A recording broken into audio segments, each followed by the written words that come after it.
महापुराण में 11वें स्कंद में भगवान और उद्धव जी का संवाद है, जो बहुत ही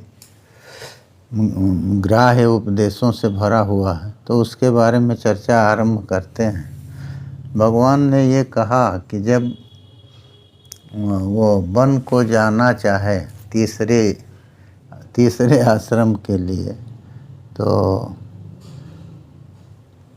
पुत्रों के ऊपर स्त्री को सौंप करके उनको उसकी जिम्मेदारी देके, अथवा वो साथ चलना चाहें तो साथ लेकर के जाए और वन में ही शांत होकर के आयु के तीसरे भाग को बितावे।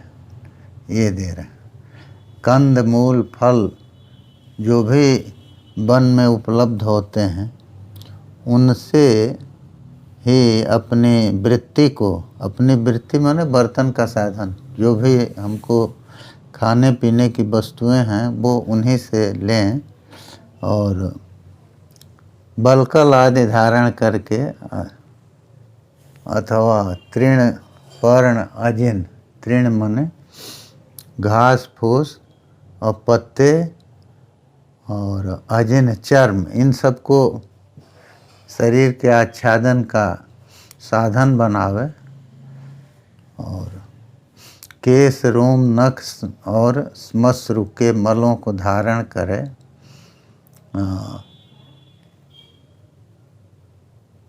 दौड़ कर न चले और जल में त्रिकाल मज्जन माने स्नान करे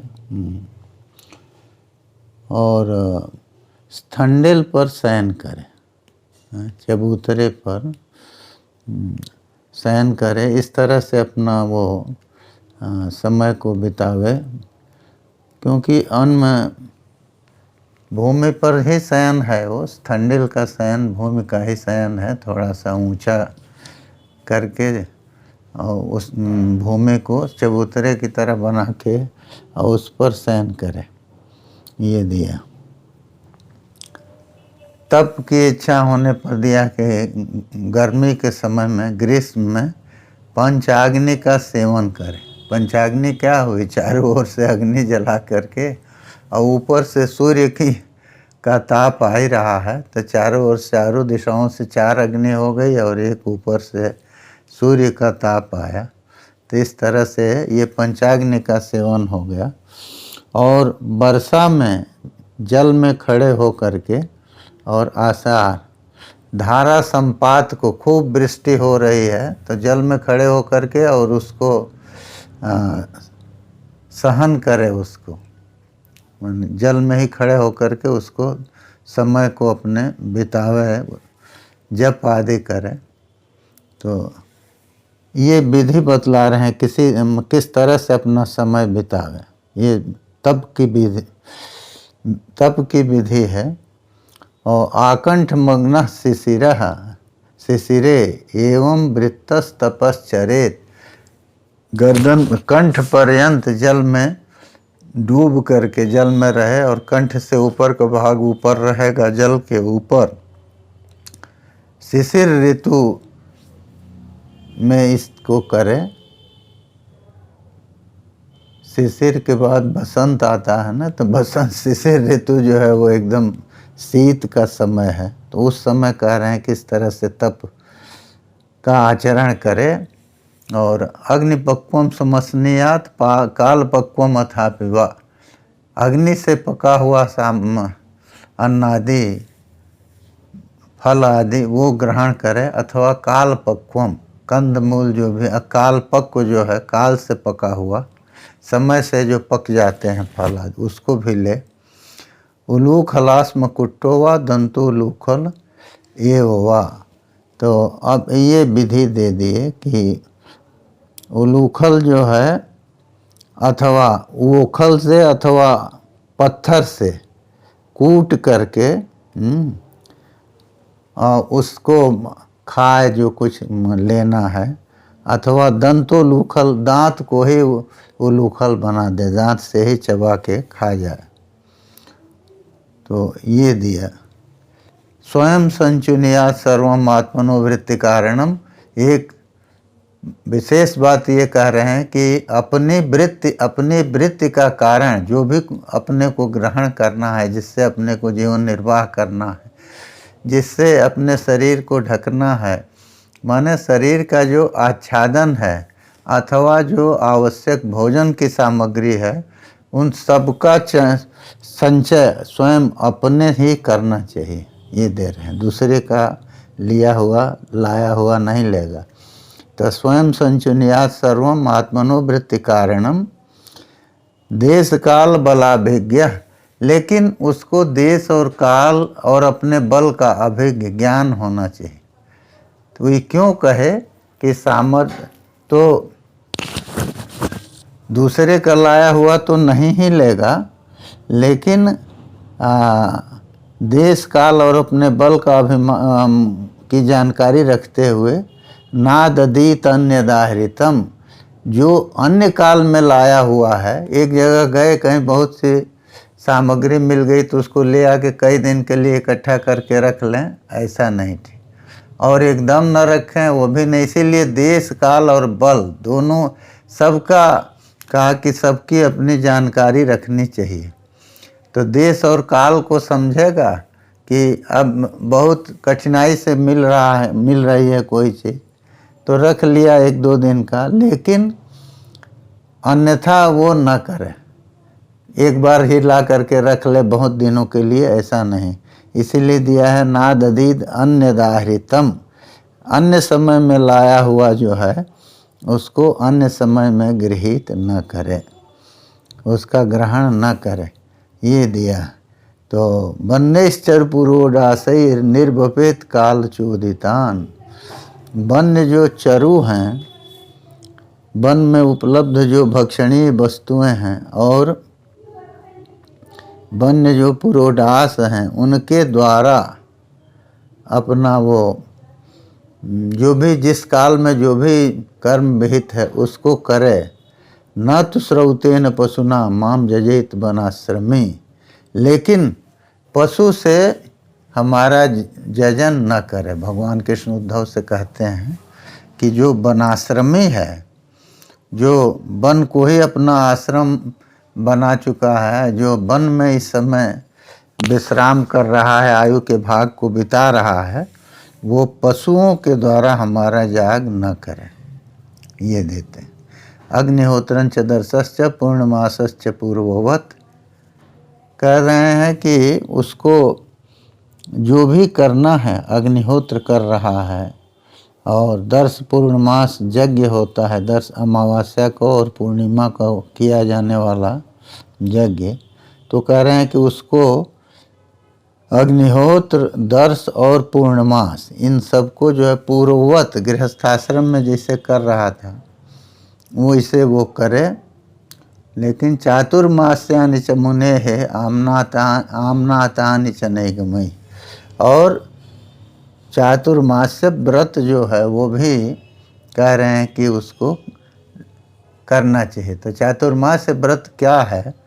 ये वर्षा के जो 4 महीने हैं उनमें नियम पूर्वक रहने की बात, तो चातुर्मास्य व्रत कहलाता है। तो इसीलिए दे रहे हैं कि चातुर्मास्यानि च मुने है आमनातानि च नैगमयि ही।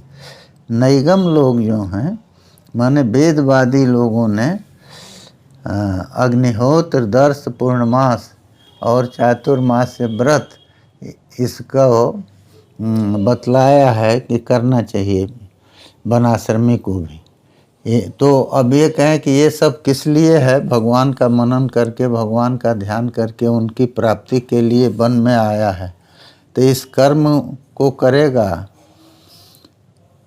तो उससे भगवत प्राप्ति कैसे होगी? तो कहने एवं चीर्णेन तपसा मुनिर्धमनि संततः, इस प्रकार तप करके और तत्व का मनन करते हुए मुनिर्धमनि संततः, उस शरीर में धमनी मात्र रह जाएगी। तो माम तपोमय माराध्य ऋषि लोकाद उपैति माम, तो कह रहे हैं कि इस तरह से तपोमय, तप से प्राप्त होने वाले जो हम हैं, भगवत प्राप्ति तब से बतलाया, तो उसके हमारी आराधना करके और फिर ऋषि लोकाद उपैति माम, कहते हैं कि उसके बाद वो ऋषि लोक को प्राप्त करके और वहाँ से मुझे प्राप्त करता। माने क्रम से प्रतिबंधक बहुत होने पर, मोक्ष प्राप्ति के बहुत से बाधक होने पर वो क्रम से ऋषि लोक को प्राप्त करके उसके बाद हमें प्राप्त करता है। जस्तु एतत् कृच्छतश्चीर्णं तपो निःश्रेयसं महत् कामायाल्पीयसे जुंजात बालिशः कोपरस्ततः। अब भगवान कहते हैं कि देखो, जो ये महत् तप है, बहुत कठिनाई से होने वाला जो तप है, ये जो कि निःश्रेयस, यही निःश्रेयस है, मोक्ष फलक है। तो इस तप को जो अल्प काम के लिए करता है, थोड़ी सी कामना की पूर्ति के लिए, हैं, माने ब्रह्मलोक, ब्रह्मा जी के ब्रह्म पदवी की प्राप्ति तक वो कहते हैं, अथवा ब्रह्मलोक की प्राप्ति तक ये सब जो है वो अल्प फल है। तो उसके लिए जो इसको करता, उस उद्देश्य से करता है वो बालिश है, मूर्ख है।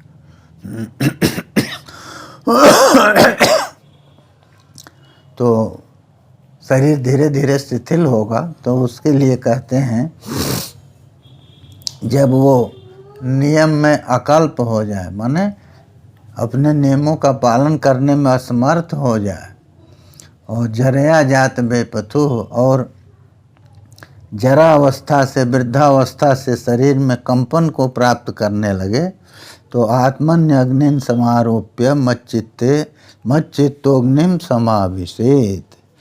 तो ये दिए हैं कि फिर वो उस समय अपने में अग्नि को समारोपित करके, आत्मन्य अग्निम समारोप्य मच्चित्तोग्निम समाभिषेत, हमारे में मन को लगाते हुए, और वो फिर अग्नि में प्रवेश कर जाए, ये दे रहे हैं। तो अब ये कहिए कि ये आत्महत्या हो नहीं दिया है कि कर्म कर्तुम अशक्तस्य वानप्रस्थस्य जीर्यतः भृग्वग्नि जल संपाते प्राण त्यागो विधीयते, ये दिया कि जब कर्म करने में असमर्थ हो जाए वानप्रस्थ, और अत्यंत वृद्ध हो जाए, अत्यंत जीर्ण हो गया, अपना कर्म करने में असमर्थ है, तो वो इन तरीकों से भृगु संपात, अग्नि संपात और जल संपात, इसके द्वारा वह प्राण का त्याग कर सकता है। तो इस तरह की विधि दिया, तो माने वो आत्महत्या नहीं होगी, क्योंकि आत्महत्या जो है वो बहुत बड़ा पाप कहा गया है। तो इसीलिए कहते हैं आत्मन्यग्नि समारोप्य, तो माने अब वो अग्नि को जो है अपने में ही समारोपित कर देगा, और फिर वो जो है अग्नि में प्रवेश कर, मच्चित्त, हमारे ध्यान में परायण होकर, हमारे ध्यान को, हमारे स्वरूप का निरंतर ध्यान करते हुए, और वो इस तरह से अग्नि में प्रवेश करेगा। और जब अब दे रहे हैं कि ये तो वानप्रस्थ की है कथा, यदि संन्यास लेने की स्थिति आ गई, वो कैसे लेगा, मन की स्थिति पर है। ये नहीं कि केवल ऊपरी मन से, मन के पक्व हुए बिना वही संन्यास ले ले। इसीलिए भगवान ने कहा है ये अभिपक्व कषायाणाम दुर्दर्शो हम कुयोगिनाम। अभिपक्व कषाय जो हैं, जो लोग जिनका रागादि मल वो जो है वो पूरी तरह से पक्व नहीं हुआ है, पका नहीं है, हटा नहीं है। पक जाने का मतलब क्या होता है कि जैसे पका हुआ फल वो फिर उसके बीज से ही आगे फल आएगा। अब वो फिर वो उसको वृक्ष से संजोग नहीं रहेगा, वो छूट जाएगा। तो इसे कषाय जो हैं, तो जैसे पकने पर फल जो है वो गिर जाता है वृक्ष से, वैसे ही ये कषाय जो हैं राग आदि मल, राग, काम, क्रोध, लोभ, ये सब जो हैं जो कि शरीर को कष्ट देने वाले हैं, मन में को क्षुब्ध करने वाले हैं, ये जब पक जाते हैं तो ये भी अपना स्थान, अपनी जगह छोड़ देते हैं, वो गिर जाते हैं। तो इसी तरह से तो उसके बाद जो है भगवत प्राप्ति की योग्यता आती है, भगवान का दर्शन होता है। इसीलिए कह रहे हैं अभिपक्व कषायाणाम दुर्दर्शो हम कुयोगी नाम। जो कुयोगी हैं जिनका कषाय पूरी तरह से पका नहीं है, रागादि दोष निवृत्त नहीं हुए हैं, उनको हम प्राप्त नहीं होते। तो इसीलिए कहा कि जदा कर्म विपाकेषु लोकेषु निर्यात्मसु। जब वैराग्य उसको हो गया तब वो संन्यास ले लेगा। इसके लिए वो बताते हैं कि जब विरक्ति उसको हो गई तो वो क्या करे, तो उसमें देते हैं कि क्रम से वो पहले विचार कर ले कि हमको किस तरह से चलना है। इसीलिए दिया है जदा कर्म विपाकेषु लोकेषु निर्यात्मसु। जो लोक जो हैं वो चाहे जो भी लोक हैं वो निरय नरक के स्वरूप ही हैं। अरे कहीं थोड़ा वो है, बंधन तो सर्वत्र है, तो बंधन सर्वत्र है, अगर लोक प्राप्ति है तो माने बंधन है। तो इसीलिए सभी लोगों को निर्यात्मक नरक रूप कहा। तो कहा जब उसको वैराग्य हो जाए हर तरह से, तब फिर न्यस्ताग्नि प्रव्रजेत ततः, तब फिर वो अग्नि को छोड़ करके ब्रह्मचर्य, गृहस्थ और वानप्रस्थ, ये तीनों के लिए, ब्रह्मचर्य आश्रम में, गृहस्थाश्रम में और वानप्रस्थ के लिए अग्नि का सेवन है।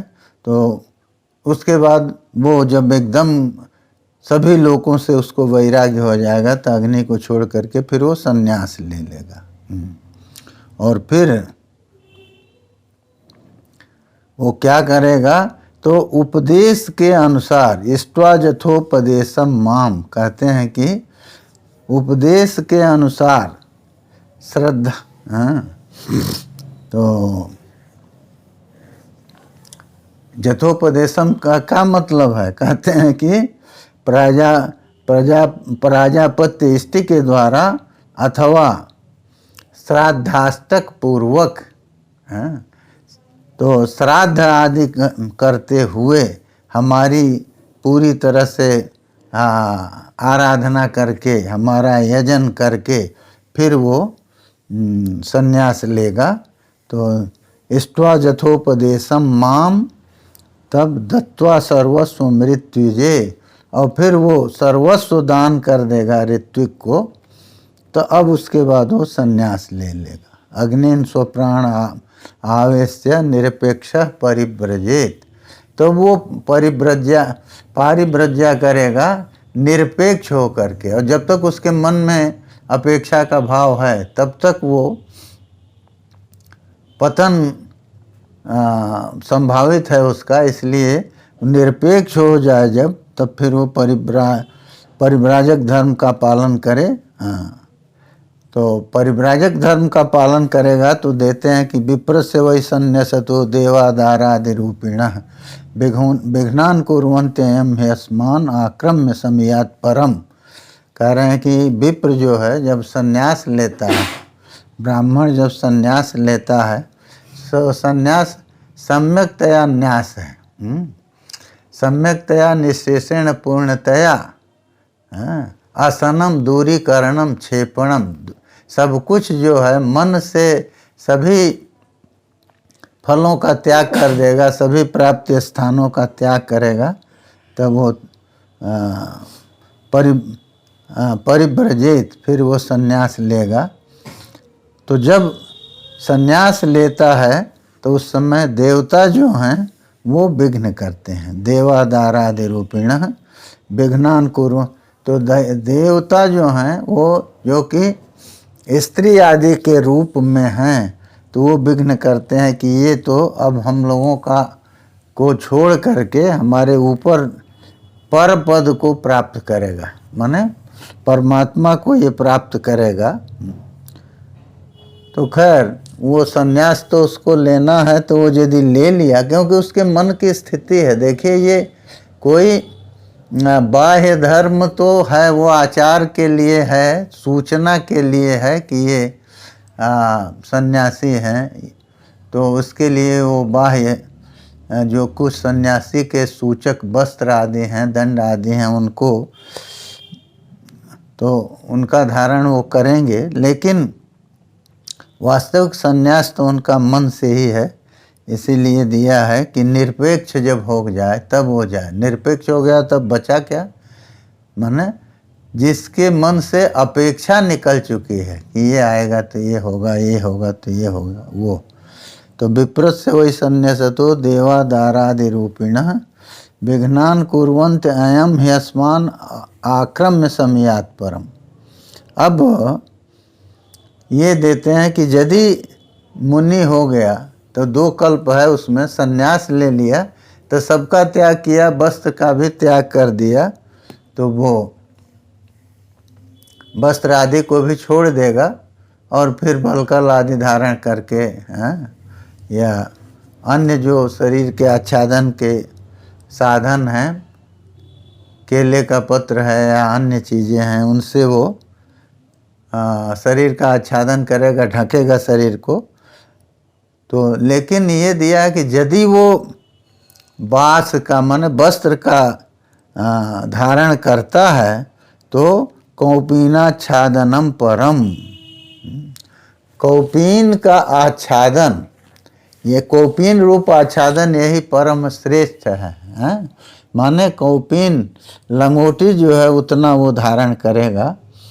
त्यक्तम न दंड पात्राभ्याम अन्यत किंचित अनापदी, और कहा कि वो दंड और पात्र, त्यक्तम न दंड पात्राभ्याम अन्यत किंचित अनापदी, आपत्ति उसको न हो, तो वो फिर दंड और पात्र इतने को, कौपीन जो है वो तो वही जो है वो परम मन श्रेष्ठ वस्त्र है उसका, यदि वो धारण करता है, नहीं तो फिर जितने से ही शरीर का आच्छादन हो जाए, जितने की अत्यधिक आवश्यकता हो उतने को धारण करे, उससे अधिक को न ले। और त्यक्तम न दंड पात्राभ्याम, तो माने सन्यास की दीक्षा लेने के पहले जो कुछ वो छोड़ चुका है तो उसमें से बहुत ज़रूरत होने पर कुछ आपत्ति काल में धारण करे, नहीं तो बाकी सब कुछ छोड़ दे, ये दिया। तो दंड और पात्र का मतलब यह है कि जो अत्यधिक आवश्यक जल पात्र आदि है उतने ले, इससे अधिक को वो अपने पास संग्रहित न करे, क्योंकि संन्यास भी किया और संग्रह भी कर रहा है, तो ये दोनों ठीक नहीं। और करे क्या उसको, तो कहते हैं कि दृष्टिपूतम न्यसेत पादम वस्त्रपूतम पिबेत जलम, ये कर्तव्य बता रहे हैं कि देख करके दृष्टि से पवित्र करके और फिर पैर को ले जाए। तो देखिए दृष्टि से पवित्र करके पैर को ले जाए मतलब क्या हुआ कि जितना दूर पैर को जितनी दूरी पर रखना है, माने 1 कदम चलना है तो उतनी दूर तक ही दृष्टि को रखेगा, उस दृष्टि से पवित्र करके, माने दृष्टि से देख करके और फिर वहाँ जो है पैर को रखेगा। अब वस्त्र पूतम पिबेत जलम, वस्त्र से पवित्र करके जल को पिएगा, माने वस्त्र से छान के। सत्यपूताम वदेद वाचम, और वाणी जो है उसका प्रयोग करेंगे, तो कह रहे हैं कि सत्यपूताम वदेद वाचम, सत्य से पवित्र वाणी को बोले। तो सत्य से पवित्र वाणी माने असत्य को न बोले और मनः पूतम समाचरित, मन से अच्छी तरह से विचार करके और फिर उसको करे। तो ये कहा और बता रहे हैं कि मौन अनिहा और अनिलायाम दंडा वाग्देह चेतसाम, ये वाणी से अपराध होते हैं, देह से होते हैं और चित्त मन से भी होते हैं। तो उसमें मौन जो है, वाणी से अपराध हुआ तो उसमें मौन जो है वो दंड है, और अनिल जो है अनिहा जो है वो देह से अपराध हो तो उसमें दंड है। तो माने मौन जो है वाणी का दंड है, और अनिहा माने काम्य कर्म का त्याग, ये देह का दंड है। और प्राणायाम जो है वो चित्त का से मन से होने वाले अपराध का दंड है, ये दिया। तो ये तीनों दंड जो हैं वो जिसके नहीं हैं, तो माने जो न वाणी से, न मन से, न शरीर से, तीनों से अपराध नहीं करता, उसी के लिए न ये तीनों दंड नहीं होंगे।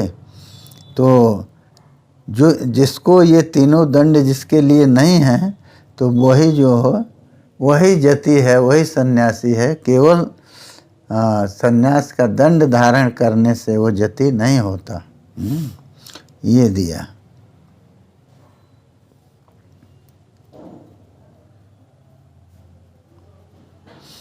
तो ये दिया भिक्षाम। अब भिक्षा के लिए दिया कि भिक्षाम चतुर्सु वर्णेषु, चारों वर्ण में विगर्ह्यान वर्जयंस चरेत, जो चारों वर्णों में कह रहे हैं कि भिक्षा करे, लेकिन विगर्ह्य जो विगर्हित लोग हैं आचार से या अमेध्य अन्न खाने वाले, तो उनको छोड़ करके और फिर जो है वो चारों वर्ण में भिक्षा करे। भिक्षाम चतुर्सु वर्णेषु विगर्ह्यान वर्जयंस चरित, चारों वर्ण में भिक्षा करे लेकिन जो विगर्ह हैं उनको छोड़ते हुए, जिनकी विशेष रूप से गरहा निंदा हो रही है। और सप्तागारान असंक्लिप्तांश तुष्य लब्धेन तावता, लेकिन 7 घरों में भिक्षा करेगा और असंक्लिप्तान, पहले से ये नहीं सोचे रहेगा कि यहाँ जाएंगे तो ये मिल जाएगा, यहाँ ये मिल जाएगा, ये नहीं, ये बिना सोचे हुए और फिर वो जा कर के वहाँ से भिक्षा ले ले। इस उद्देश्य से पहले से सोच कर न जाए। अरे 7 घर जाना है उसको, तो नियत है 7 से अधिक में नहीं जाएगा। तो ऐसी जगह अब जहाँ देख रहा है कि यहाँ कुछ अधिक मिलने की संभावना है वहीं जाए, ऐसा नहीं, किसी 7 घर में जाए और वहाँ से जो प्राप्त हो जाए उसमें जो है वो अपना भिक्षा, उसी से प्राप्त अन्न की भिक्षा करे और फिर जो है तुष्येत लब्धेन तावता, और जितना मिल जाए उसमें उतने से संतुष्ट हो जाए।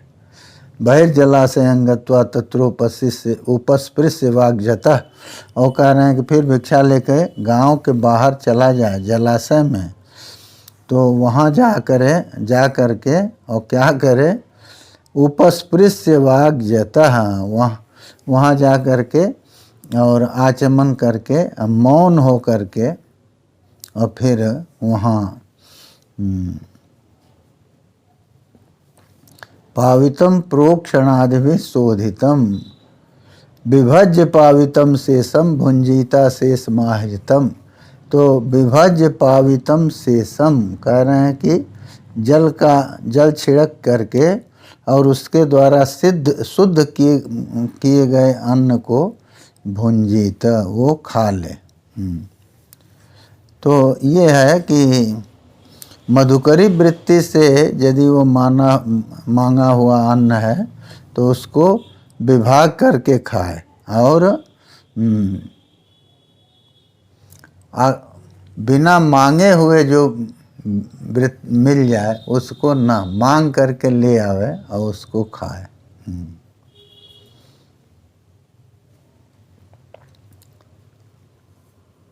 लेकिन करे का कि नैवेद्यकम छिपेद अपसु तृतयम भौतिकम बहे, उसको पूरा जल में डुबा करके और फिर उसको ले।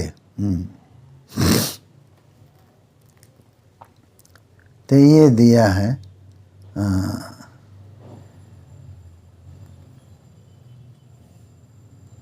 और यदि उसी समय किसी ने ला करके दे दिया, मान लीजिए भिक्षा का समय हुआ, उसी समय किसी ने ला के कुछ दे दिया सन्यासी को, तो कह रहे हैं कि उसी में से कुछ उसको दे करके अब बाकी खा ले, बिना दिए ना खाए। ये एकश्चर्येन महिमेताम निस्संग संयतेन्द्रिय, ये दे दिया कि इस तरह से अकेले ही वो संपूर्ण आसक्तियों को छोड़ करके कहीं भी देश में या काल में, किसी देश में किसी काल में मन को आसक्त न करें, मन को न लगावे, और फिर इस तरह से वो आत्मा में ही क्रीड़ा करता हुआ, आत्मा में ही रत हो करके नित्य आत्मा का चिंतन करते हुए, भगवान का चिंतन करते हुए, वो मनन करते हुए और मही पर, पृथ्वी पर विचरण करे। अब इसके आगे जो है वो अगले क्रम में उपदेश को लेंगे।